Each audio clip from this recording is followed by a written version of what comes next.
Hello friends, வணக்கம் and welcome to Aptrex with Manik Arasu வேலை உறுதி. ஸோ பார்ட் ஒன் வீடியோவில் ஒரு 10 சம் சால்வ் பண்ணியிருந்தோம். போத் நியூமரிக்கல் அனாலிசிஸ், லாஜிக்கல் அனாலிசிஸுமே. இப்போ அதை அப்படியே கண்டினியூ பண்ண போகிறோம் பார்ட் டூவில். ஸோ 111வது கொஸ்டின்லேருந்து நம்ம வந்து கொண்டு போவோம். ஸோ ஃபர்ஸ்ட் வீடியோ கண்டிப்பாக பார்த்துருங்க. அதில் ஒரு பேசிக் இன்ட்ரோடக்ஷன் கொடுத்துருந்தேன். நம்ம என்ன பண்ணுறோம், நம்ம கோர்ஸ் பற்றி எல்லாமே கொடுத்துருந்தேன். இப்போ ஸ்ட்ரைட்டாக நம்ம 11வது கொஸ்டின் போயிடலாம், சரிங்களா? எஸ். இப்போ இது பார்த்தீங்கன்னா கோடிங் டிகோடிங் சொல்லுவாங்க. இப்படியே கோட் ஆகிட்டே வருது, அடுத்து என்னன்னு கேட்குறாங்க. அப்போ இது ரொம்ப சிம்பிளுங்க. இது நீங்கள் அண்டர்ஸ்டாண்ட் பண்ண, அதுதான் இதில் கேட்குற கொஸ்டின்ஸ் எல்லாமே உங்களுக்கு அப்படியே கொஞ்சம் போலீஸ் ஆங்கிள் ஆஃப் திங்கிங். நீங்கள் அப்படியே யோசிக்கணும், எப்படி வருது? ஹெச்லேருந்து ஜி ஆகுது, ஜிலேருந்து எஃப் ஆகுது. அப்போ அப்படியே குறையுதா ஃபர்ஸ்ட் லெட்டர்? அப்போ எஃப்க்கு அப்புறம் இ குறையுதுன்னா இக்கு அப்புறம் டி தான் வரும். First letter logged. அப்போ ஆன்சரில் இப்போயே டி இல்லாதது அடிச்சிருங்க. ஃபர்ஸ்ட் லெட்டர் டி தான் வரணும், அடிச்சிருங்க. Okay, yes. இப்போ செகண்ட் லெட்டர் பாருங்க. செகண்ட் லெட்டருக்கு பதிலாக லாஸ்ட் பார்ப்போமா? லாஸ்ட் ஈஸியாக இருக்கு. ஏ இருக்கு, இசட், ஒய், எக்ஸ் அப்படியே குறையுதுங்க. இப்போ டைப் ரைட்டிங்ல சொல்லி தருவாங்களா அப்படியே ரிவர்ஸ்ல படிக்கிறதுக்கு? இசட், ஒய், எக்ஸ், டபிள்யூன்னு. அதே தான், அந்த நாலேஜ் தான். ஸோ அப்போ ரிவர்ஸ்லேயும் உங்களுக்கு தெரிஞ்சிருக்கணும். கோடிங் டி கோடிங் நம்ம டீட்டெயிலாக வந்து ஃபுல் லெட்டர்ஸ்க்கு எப்படி கோட் பண்ணுறதுன்னு ஒரு வீடியோ போட்டுருக்கிறோம். ஸோ அந்த பேட்டர்ன் தான். ஏ, இசட், ஒய், எக்ஸ்க்கு அப்புறம் என்ன வரும்? டபிள்யூ. அப்போ டிக்கு அப்புறம் என்ன வரும்? டபிள்யூ. ஸோ இதுலேயே நீங்கள் இதை கேன்சல் பண்ணிட்டு இதை ஆன்சர்னு ஃபிக்ஸ் பண்ணிக்கலாம். எல்லாத்தையும் ஆராய்ச்சி பண்ணணும்னு அவசியம் இல்லை. நமக்கு ஆன்சர் டிக் பண்ணால் ஒரு மார்க். ஸோ முடிஞ்சிருச்சா? இப்போ நெக்ஸ்ட் பாருங்க, இது கோடிங் டி கோடிங் அப்படின்ற லாஜிக்கல் ரீசனிங் டாபிக். இப்போ இது பார்த்தீங்கன்னா பிளட் ரிலேஷன்ஷிப் அப்படின்ற டாபிக். ரிலேஷன்ஷிப், பிரதர் சிஸ்டர் இதெல்லாம் வந்துச்சுன்னா ரத்த உறவுகள் சம்மந்தப்பட்ட கேள்விகள். இதுவும் ஈஸி. டயக்ராம் வரையணும். R is the brother of A. இதை எப்படி எழுதுறது?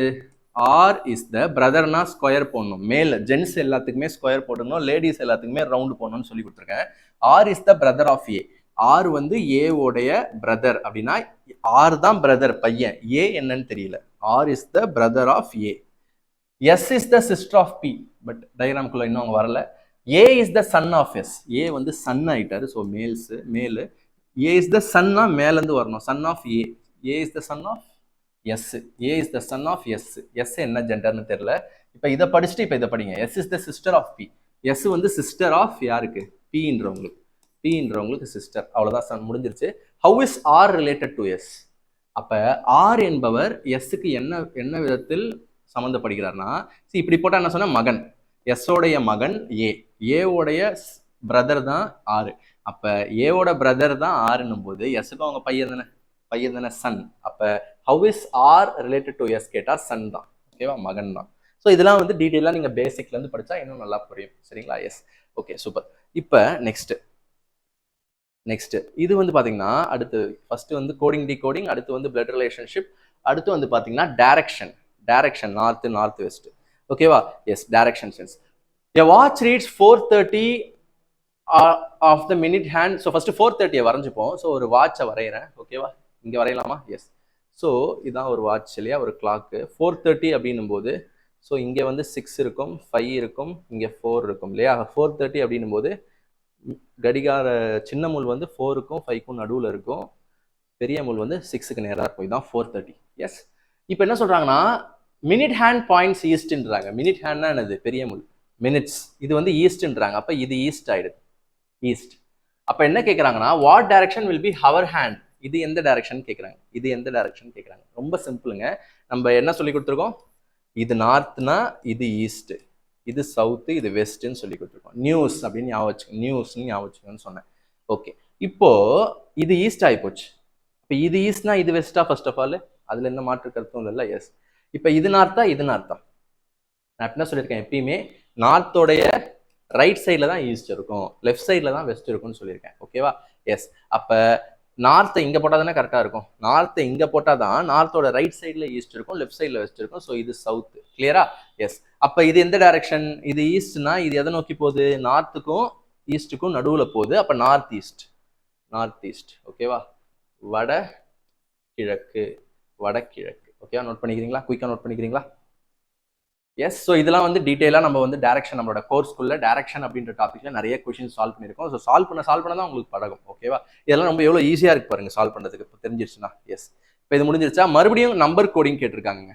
நம்பர் கோடிங் ஃபர்ஸ்ட் கேட்டது லெட்டர் கோடிங், அப்படியே லெட்டர் சீரீஸ் போச்சு. இப்போ நம்பர் கோடிங். இப்போ எஸ் ஸ்டேபிள்ன்றதை இப்படி கோட் பண்றாங்க, லேபர்ன்றதை இப்படி கோட் பண்றாங்கன்னா இது ஈஸி. அப்போ பாட்டில் அப்படின்னும் போது ஃபர்ஸ்ட் நீங்க பார்க்க வேண்டியது என்ன அப்படின்னா பிக்கு பாருங்க. அதை வச்சே ஃபில்டர் பண்ணலாம். பி எங்க இருக்கு? இதுல ஸ்டேபிள்ல இருக்கா? ஸ்டேபிள்ல 4வதா இருக்கு, 4 வருது. இங்கேயும் 3வதா இருக்கு, பி 4 தான் வருது. அப்போ பிக்கு 4, ஃபர்ஸ்ட் எல்லாமே 4 தான். சி ஆஸ் ஃப்ரெண்ட்ஸ், இப்போ இது வந்து டைம் ஆச்சுல்ல, இப்போ பார்த்தீங்கன்னா நீங்கள் கஷ்டப்பட்டு 4 கண்டுபிடிச்சிங்க, ஆனால் எல்லா இடத்துலையும் 4 தான் இருக்குது. இதை ஃபர்ஸ்டே நீங்கள் ஆப்ஷனில் பார்த்துருங்க. ஓகே, ஃபர்ஸ்ட் ஆப்ஷனில் எல்லாமே ஃபர்ஸ்ட் 4 தான் இருக்குது, செகண்ட்லையும் பாருங்கள் எல்லாமே 7 தான் இருக்குது. அப்போ அதை கண்டுபிடிச்சி டைம் வேஸ்ட் பண்ணுறது வேஸ்ட். டைரக்டா லெட்ஸ் கோ ஃபார் தேர்ட். பாருங்க, தேர்டும் ஃபோர்த்தும் டிடி காம்பினேஷன், ரெண்டு ஒன்னா வரும் டிடி. அப்போ இது பார்த்தே இதுவும் தப்பு சொல்லிடலாமா? ஏன்னா டிடின்னு வந்தால் ரெண்டும் ஒன்னா தானே வரணும். 2 5 எப்படி வரும்? வராது இல்லை. புரியுது நான் சொல்றது? இதெல்லாம் சின்ன சின்ன விஷயங்கள் தான் உங்க டைமை சேவ் பண்ணும். டிடி அப்படின்னு வரதுனால 1 2 2 இது வரலாம். 2 5 எப்படி வரும்? வராது. 2 2ன்னு வரலாம், இல்லை 5 5ன்னு வரலாம். ஸோ பாருங்க, டீக்கு என்னன்னு பாருங்க. பாட்டில் டீக்கு என்னன்னா ஸ்டேபிள் செகண்ட் இருக்கு 2. அப்போ 2 2 தாங்க, 5 5 வராது. 2 2 தான், 5 5 வராது. அப்போ இது ரெண்டுத்துக்கும் தான் போட்டி. இதுவும் போயிடுச்சு, இது ரெண்டுத்துக்கும் தான் போட்டி. ஸோ 2 2 2 2 6 5 5 6. அப்போ எல்லுக்கு பாருங்க, எல்லு வந்து 4 5. இப்போ பாருங்க, பாட்டில் ஸ்டேபிள் ரெண்டும் ஒரே மாதிரி தானே இருக்கு பார்க்கறதுக்கு, புரியுது இல்லை? பாட்டில் எல்இ, ஸ்டேபிள் எல்இ. அப்போ லாஸ்ட் 2 டிஜிட் என்னது? 5 6. அப்போ 5 6ல முடியிற ஆன்சர் தான், 5 6ல முடியிற ஆன்சர் தான், 6 5ல முடியிற ஆன்சர் கிடையாது. புரியுதுங்களா? அப்படியே கொஸ்டின்ல இருந்தே அப்படியே எடுத்து பார்த்துக்க வேண்டியதுதாங்க. அதை எடுத்து ஃபுல்லா எழுதாம எது வராதுன்றதை முடிவு பண்ணிட்டா சீக்கிரமா முடிச்சிடலாம்னு சொல்றேன். ஓகேவா? எஸ், இதை நோட் பண்ணிக்கோங்க. எஸ், முடிஞ்சிருச்சா? இப்போ மறுபடியும் ஒரு டைரக்ஷன் கொஸ்டின். டைரக்ஷன், பட் இது வித்தியாசமான டைரக்ஷன். ஃபர்ஸ்ட் நார்த் ஈஸ்ட் அப்படி கேட்டாங்களா? இப்போ நீங்க வந்து என்ன பண்ணணும்னா நடக்கணும். நீங்க வந்து லிட்ரலா நடக்கணும். இங்கே பாருங்க, இந்த கொஸ்டின் எடுத்துக்கோங்க, ரொம்ப ஈஸி, இன்ட்ரெஸ்டிங்கா இருக்கும். 115வது question. Raja moves from his house and walks. So இதான் ராஜாவோட ஹவுஸ்ன்னு ஃபர்ஸ்ட் ஸ்டார்டிங் பாயிண்ட் வச்சுக்கோங்க. ஹோம் இதான். அவரோட வீட்டில இருந்து he walks 10 feet toward east. கிழக்கை நோக்கி 10 அடி தூரம் நடக்கிறார். 10. then turns right. ஸோ ராஜா இப்படி இருக்காரு, அவருடைய வலது பக்கம் ரைட் இதுவாக தானே இருக்கும், திரும்புறாரு. 10 feet east turns right and walks 3 feet. 3 அடி நடக்கிறார். அடுத்து again he turns right. So இப்படி பார்த்துட்டு இருக்காரு. இப்ப மறுபடியும் ரைட் திரும்புறாருன்னா இப்படி வருவார். இப்படி வராரு. எவ்வளவு தூரம் போறாரு பார்ப்போம். 14. இங்க பாருங்க ஆஸ்பிரண்ட்ஸ், 14 அப்படின்னா இது வரைக்கும் 10 வந்துருவாரா? இது வரைக்கும் 10, அப்புறம் ஒரு 4. இப்படி பிரிச்சு போடுங்க. அங்க இருந்து ரைட் திரும்பி 14 இங்க வந்து நிக்கிறாரு. அவ்வளவுதான், முடிஞ்சிருச்சு. How for is he from his house? அப்ப ஹவுஸ்ல இருந்து எவ்வளவு தூரத்துல இருக்காரு? ஃபர்ஸ்ட் கொஸ்டின்ல ஜஸ்ட் டைரக்ஷன் மட்டும் கேட்டாங்க. அந்த டைரக்ஷன் கொஸ்டின்ல, இந்த டைரக்ஷன் கொஸ்டின்ல டைரக்ஷன்லாம் போட்டுட்டு டிஸ்டன்ஸ் கேட்கறாங்க. சி, இப்ப இது பியூர்லி பித்தாகரஸ் தியரம்ங்க. ஓகேவா? பித்தாகரஸ் தியரம் அப்படின்னு சொல்லுவோம். என்ன அப்படின்னா, எல்லாருக்கும் தெரியும், இந்த டிஸ்டன்ஸ் வேணும்னா இந்த டிஸ்டன்ஸ் தெரிஞ்சா போதும். 1 4ன்னு தெரியுது, இது என்ன வரும்? இந்த 3 தானே, இதே ஹைட்டே. எஸ் 3. அப்ப பண்ணலாமா? இது எக்ஸ்னு வச்சுக்கோங்க. அப்ப X square equal to 4 square plus 3 square. அப்ப X square equal to 16 plus 9 25. X square 25னா எக்ஸ் 5 ஃபீட். அப்ப இது 5 ஃபீட்.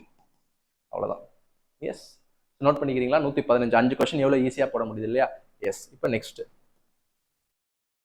பார்க்கும்போது இருங்க, ஜூம் பண்றேன்.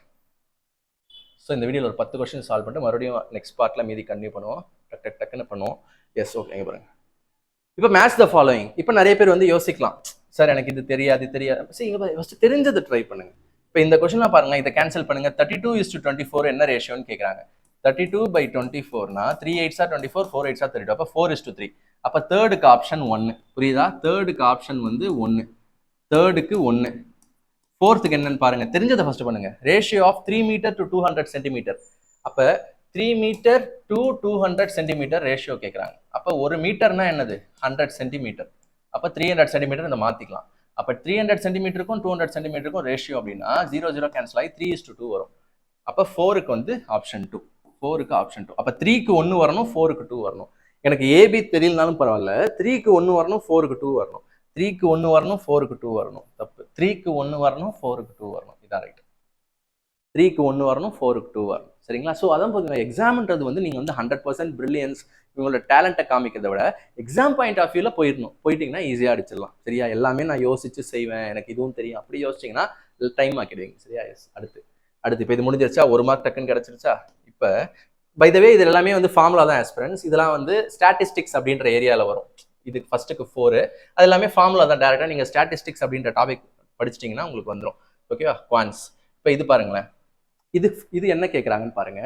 பின்வரும் வாய்மொழி கூற்றுக்கு அல்ஜீப்ரிக் ஈக்குவேஷனுக்கு பொருத்தமான, ஓகே, ஐ மீன் வர்பல் ஸ்டேட்மெண்ட்டுக்கு பொருத்தமான அல்ஜீப்ரிக் ஈக்குவேஷன் என்னன்னு கேட்குறாங்க. இப்போ ஃபர்ஸ்ட் அதை படிக்கணும்ல. Ravi's father's age is 5 years more than 4 times Ravi's age.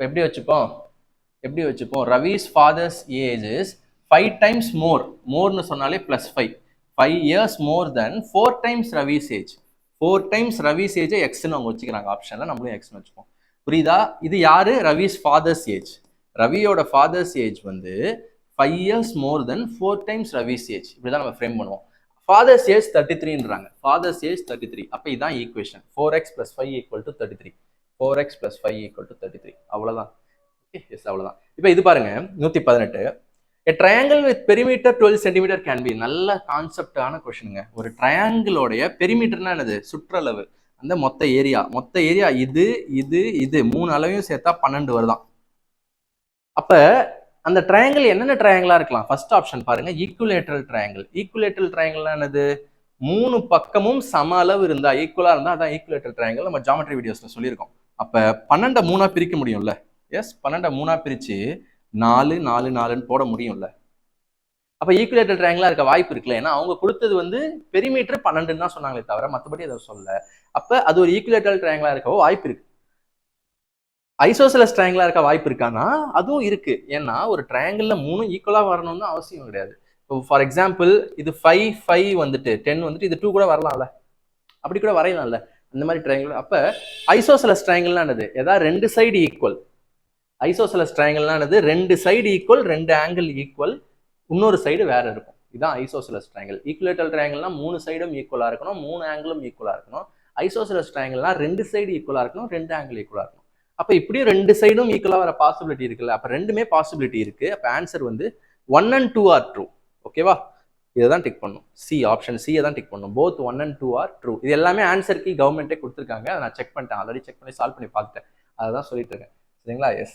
Okay yes இப்போ இது ஒரு சூப்பரான ஜாமெட்ரி கொஸ்டின் ஸோ ஜாமெட்ரியில நம்ம ட்ரையாங்கிள்ஸுக்குன்னே ஒரு வீடியோ 2-3 வீடியோ போட்டிருக்கிறோம் அதோட ப்ராப்பர்ட்டிஸ் தான் இதான் இப்போ இது பாருங்க side of a square the side of a square is 10 cm அப்போ ஒரு ஸ்கொயர் வரைங்க ஸோ வரைய தேவையில்லைங்க பார்ப்போம் side of a square is 10 cm if the side is tripled then how many times will its perimeter increase சரி செஞ்சே பார்த்துடலாம் இங்கே பாருங்க சைட் ஆஃப் அ ஸ்கொயர் 10 பெரிமீட்டர்னா என்னங்க பெரிமீட்டர்னா என்னது 4 times சைடு 4 சைடையும் ஆட் பண்ணாதானே பெரிமீட்டர் சுற்றளவு அதனால அதான் 4 times ஏ அப்போ சைடு என்ன சொல்றாங்க 10 இப்போ 10 இருக்கும்போது என்ன ஆகும் சைடு 10 அப்படின்னா 40 வரும் perimeter 40 if the side is ட்ரிபிள்டுனா என்னது 3 மடங்கு ஆக்குறாங்க சைடை வந்து ட்ரிபிள்டு அப்படின்னா 3 மடங்குனா என்னது 10ன்றது 30 ஆகுது புரியுதா சைடு வந்து 10ன்றது 30 ஆகுது 3 மடங்கு ஆகுது அப்படின்னா இப்போ என்ன ஆகுது 4 × 30 120 வருது பெரிமீட்டர் இப்போ புரியுதா சைடு வந்து ட்ரிபிள் ஆகுது அப்படின்னா பெரிமீட்டர் எத்தனை மடங்கு ஆகுது எஸ் அதுவும் 3 times தானே ஆகுது எஸ் சிம்பிள் தானே இதுல என்ன வித்தியாசம் இருக்கு பாருங்க சிம்பிள்ங்க சப்ஸ்டியூட் பண்றீங்க side of a square 10 cm அப்ப பெரிமீட்டர் 40 வந்துச்சு if side is tripled side ட்ரிபிள்னா அது 10ல இருந்து 30 ஆகுது அப்ப பெரிமீட்டர் 120 வருது அப்ப என்ன ஆகுது ட்ரிபிள் ஆகுதுன்னு சொல்லிட வேண்டியது ஆன்சர் என்ன ஆகுது 2 times 3 times பட் நம்ம பசங்க பார்த்தோன்னே என்ன பண்றாங்கன்னா சைடு ட்ரிபிள் ஆகுது அப்ப பெரிமீட்டர் அப்படின்னும் போது பெரிமீட்டர்னா ஃபார்முலா 4a அப்ப 4 times ஆயிடும்னு நினைச்சு அப்படி டிஃபால்ட்டா அப்படி யோசிச்சுவாங்க அப்படி யோசிக்கூடாது ப்ராக்டிக்கலா செக் பண்ணிட்டு தான் போடணும் சரிங்களா சைட் ட்ரிபிள் ஆனா பெரிமீட்டரும் ட்ரிபிள் தான் ஆகுது சரிங்களா yes okay okay okay super இப்போ அடுத்த question last question of this video is this one 20வது கொஸ்டின் இது ரொம்ப சிம்பிளான கொஸ்டினுங்க சீட்டு கட்டு விளையாட தெரிஞ்சாலே போதும் simple probability what is the probability of drawing a king or a queen from a deck of 52 cards ஒண்ணுமே இல்லை ஒரு சீட்டு கட்டு எடுத்தீங்கன்னா 52 கார்டு இருக்கும் அந்த 52 கார்டுல ராஜா இல்ல ராணி ரெண்டுத்துல எது வந்தாலும் ஓகே ராஜா இல்ல ராணி ரெண்டுத்துல எது வந்தாலும் ஓகே அதுக்கான ப்ராபபிலிட்டி நிகழ்தகவு என்ன அப்படின்னு கேட்குறாங்க ஓகேவா அப்ப மொத்தம் ஓகேவா டிராயிங் ஏ ஒரே கார்டு தான் எடுக்கிறாங்க அந்த ஒரு கார்டு வந்து கிங் வந்தாலும் ஓகே குயின் வந்தாலும் ஓகேன்றாங்க இப்போ மொத்தம் எத்தனை ப்ராபபிலிட்டி அப்படின்னா ஃபர்ஸ்ட் டினாமினேட்டர்ல மொத்தம் எவ்வளவு இருக்குன்னு போடணும் மொத்தம் 52 கார்டு மேல வந்து அவங்க சொல்லியிருக்க கண்டிஷன் போடணும் எனக்கு கிங் வர எவ்வளவு பாசிபிலிட்டி இருக்கு கிங் வரத்துக்கு ஒரு சீட்டு கட்டில் எத்தனை கிங் இருக்கும் சொல்லுங்க ஒரு சீட்டு கட்டில் எத்தனை கிங் இருக்கும் டைமண்ட்ல ஒரு கிங் இருக்கும் ஹார்டின்ல ஒரு கிங் இருக்கும் அப்புறம் அந்த கிளவரா அதுல ஒரு கிங் இருக்கும் அப்புறம் இன்னொன்று இருக்குமே நாலு டிசைன் இருக்கும் இல்லையா ட்ரீயோ சம்திங் இருக்கும் ஸோ இந்த 4 2 ரெட் இருக்கும் 2 பிளாக் இருக்கும் இல்லையா எஸ் இந்த 4த்துலையுமே ஒரு கிங் இருக்கும் 4த்துலையுமே ஒரு குயின் இருக்கும் சிம்பிளா ஞாபகம் வச்சுக்கோங்க ஒரு சீட்டு கட்டில் 4 கிங் 4 குயின் 4 ஏ எஸ் எல்லாமே 4 தான் இருக்கும் 4 ஜாக் அதெல்லாம் இருக்கும் அப்ப எனக்கு கிங்குக்கு ஒரு 4 வாய்ப்பு இருக்கு, குயினுக்கு ஒரு 4 வாய்ப்பு இருக்கு. எப்பயுமே ஆட் பண்ணும். ஆறுன்னு கொடுத்தா ஆட் பண்ணும். ஓகேவா? ஆறுன்னு கொடுத்தா ஆட் பண்ணும், ஆண்டுன்னு கொடுத்தா மல்டிப்ளை பண்ணும். இது ரூல்ஸ் மாதிரி. ஆறுன்னு கொடுத்தா ஆட் பண்ணும். அப்ப மொத்தம் எனக்கு ரெண்டுமே சேர்த்து 8 வாய்ப்பு இருக்கு 52ல. ஆன்சர் வந்து இன்னும் கொஞ்சம் கேன்சல் பண்ணுங்க. 2 4s are 8, 1 4 is 4, 3 4s are 2/13 is my answer. 2/13 is my answer. So 20 question solve பண்ணிட்டோம். ஓகேவா? இந்த வீடியோவில் இந்த வீடியோவில் 10 கொஸ்டின் சால்வ் பண்ணியிருக்கோம். பார்ட் 1 வீடியோவில் 10 கொஸ்டின் சால்வ் பண்ணியிருக்கோம். ஸோ டோட்டலாக 20 கொஸ்டின் சால்வ் பண்ணியிருக்கோம். சரிங்களா? ஸோ எவ்வளோ ஈஸியாக இருக்கு பாருங்க. கான்செப்ட் தெரிஞ்சுன்னா உங்களுக்கு ரொம்ப ரொம்ப ரொம்ப எளிமையானது. ஸோ அடுத்த கொஸ்டின்ஸ் அடுத்த வீடியோவில் சால்வ் பண்ணலாம். அகைன் உங்களுக்கு இது வந்து ஒரு ஃபுல் லென்த், நான் வந்து டிஎன்யூஎஸ்ஆர்பிக்கு வந்து ஃபுல்லாக வந்து இந்த சைக்காலஜி டெஸ்ட்ல நல்லா மார்க் எடுக்கணும் அப்படின்னு நீங்கள் கண்டிப்பாக ஆசைப்படுறீங்க அப்படின்னா, ஸோ நம்ம என்ன ப்ரொவைட் பண்ணுறோம் அப்படின்னு நான் சொல்லிடுறேன். ஃபர்ஸ்ட் பிளே ஸ்டோர் போயிட்டு நம்மளுடைய ஆப்ட்ரிக்ஸ் வித் மணிக் நம்ம சேனல் நேமை அப்படியே பிளே ஸ்டோரில் டைப் பண்ணுங்க. ஒரு ஆப் வரும், அது ஃப்ரீ ரெஜிஸ்ட்ரேஷன் பண்ணிக்கோங்க. நிறைய வீடியோஸ் டெமோ வீடியோஸே இருக்கும். ஃப்ரீ ரெஜிஸ்ட்ரேஷன் பண்ணிக்கிட்டீங்கன்னா இந்த ஆப் வந்து நீங்கள் பிளே ஸ்டோரில் நான் டிஃபால்ட்டாக சொல்லுவேன். பட் நிறைய பேர் ஆப்பிள் ஐஃபோன் வச்சிருப்பீங்க, நிறைய பேர் வந்து கம்ப்யூட்டரில் படிக்கணும்னு நினைப்பீங்க. அவங்களுக்குலாம் ப்ரொசீஜர் வந்து நீங்கள் எனக்கு வாட்ஸ்அப் பண்ணி ரீச் பண்ணீங்கன்னா நான் உங்களுக்கு கொடுத்துருவேன். சரிங்களா? இல்லை டிஸ்கிரிப்ஷனில் எல்லாமே இருக்குங்க எப்படி எடுக்கணுன்றது. ஓகேவா? எஸ். டவுன்லோட் பண்ணிட்டு உள்ள நீங்க கோர்ஸ் போயிட்டு உள்ள நீங்க ரெஜிஸ்டர் எல்லாம் பண்ணீங்கன்னா கோர்ஸ் வரும். அதுல குவான்ஸ் பிளஸ் ரீசனிங் மாஸ்டர் கோர்ஸ்னு இருக்கும். மாஸ்டர் குவான்ஸ் பிளஸ் ரீசனிங் இருக்கும். அதுல தான் ரெண்டுமே கிடைக்கும், குவான்ஸ் ரீசனிங். அது உள்ள போனீங்கன்னா ஒரே கோர்ஸ் தான் இருக்கும். அதை நீங்க யூஸ் பண்ணிக்கிட்டு ஃபுல்லா இந்த டாபிக் வைஸ் படிக்க வேண்டியது தான். ரொம்ப சிம்பிள் தான். சரிங்களா? வேற ஏதாவது கமெண்ட் பண்ணுங்க. அடுத்த வீடியோல பார்ட் 3 பார்க்கலாம்.